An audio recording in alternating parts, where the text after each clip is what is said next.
حضور میرا سوال تھا کہ احادیث میں آتا ہے کہ حضرت محمد صلی اللہ علیہ وسلم نے فرمایا کہ اگر آپ ایک بری چیز دیکھتے ہیں تو اس کو ہاتھ سے روکیں، اگر ہاتھ سے نہیں تو زبان سے، زبان سے نہیں تو اس کو دعا کر لو اس کے لیے. جی بالکل. تو میں نے پوچھنا تھا کہ ہم اس حدیث کو بڑوں پہ کس طرح اپلائی کر سکتے ہیں، جیسے بڑے عہدیدار ہیں ہم سے، یا ان کے لیے دعا تو کر سکتے ہو. دعا. ان کو تھپڑ مارو گی تو 2-3 اور لگا دیں گے ہیں. ان کے ہاتھ سے روکو گی تو تمہارے خلاف پتہ نہیں کوئی ایکشن لے لیں تو پتہ ہی نہ لگے. اتنی ہوشیار تم ہو نہیں ہیں. یا تو بڑی پلاننگ کر کے کرو، یا مجھے لکھ دو پھر میں تحقیق کروں گا. تو پھر وہ اس میں پھر ان کے دوست انوالو ہو جائیں گے. بعض دفعہ ہو سکتا ہے وہ غلط رپورٹ دے دیں. اس لیے یہاں حضرت صلی اللہ علیہ وسلم نے فرمایا ہے کہ بعض لوگ میرے پاس فیصلہ کرانے کے لیے آتے ہیں، لیکن وہ بولنے میں اتنے اچھے ہوتے ہیں، اتنے تیز ہوتے ہیں کہ وہ اپنے حق میں میرے سے فیصلہ کرا لیتے ہیں، لیکن وہ ہوتے جھوٹے اور غلط ہیں. لیکن اس میں میرا قصور نہیں. آنسر نے فرمایا کہ اس میں میرا قصور نہیں، ان کا قصور یہ کہ وہ اپنے پیٹ میں آگ بھرتے ہیں اور اگلے مرنے کے بعد وہ آگ ان کے پیٹ میں جلے گی. ٹھیک.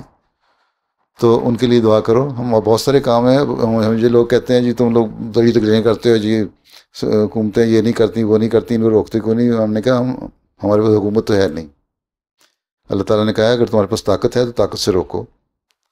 جب ہمارے پاس حکومت نہیں تو ہم ان کے سیریا کی حکومت ہو یا عراق کی حکومت ہو یا امریکہ کی حکومت ہو، جو کوریا کی حکومت ہو، جو بھی ظلم کر رہا ہے، ہم اس کے لیے دعائی کر سکتے ہیں کہ اللہ تعالیٰ ان کے ظلموں کو روکے. نیک نیتی سے دعا کرنی چاہیے. اور ہو سکتا ہے ابھی تک جو دنیا میں فساد رکا ہوا ہے بعض احمدیوں کی نیک نیتی کی دعاؤں کی وجہ سے رکا ہوا ہے، نہیں تو پتہ نہیں کیا حالت ہوتی دنیا کی. تو عہدیدار جو ہیں وہ بات تمہاری ٹھیک ہے، ٹھیک ہے. دعائی کیا کرو کہ اور ساتھ لکھ دیا کرو اگر کسی کے خلاف کوئی بات ہے، کیونکہ میں لکھ تو رہی ہوں اور میں لکھنی ہے. مسلم نے ایک اصول یہ بھی بتایا ہے کہ اگر تم نے کسی کے خلاف شکایت کرنی ہے اور اس کا قصور ہے تو پہلے اس کے لیے 40 دن دعا کرو کہ وہ ٹھیک ہو جائے، اور یہ بھی دعا کرو ساتھ کہ اگر نہیں ٹھیک ہونا تو پھر میں شکایت کرنے لگی ہوں خلیفہ وقت کے پاس. ٹھیک. پھر شکایت کرو. 40 دن دعا کے بعد کرو تو انشاءاللہ تعالیٰ بہتر نتیجے نکلیں گے. کئی لوگوں کو اس طرح ہوتے ہیں، سزا مل جاتی ہے ان کو. ٹھیک ہے.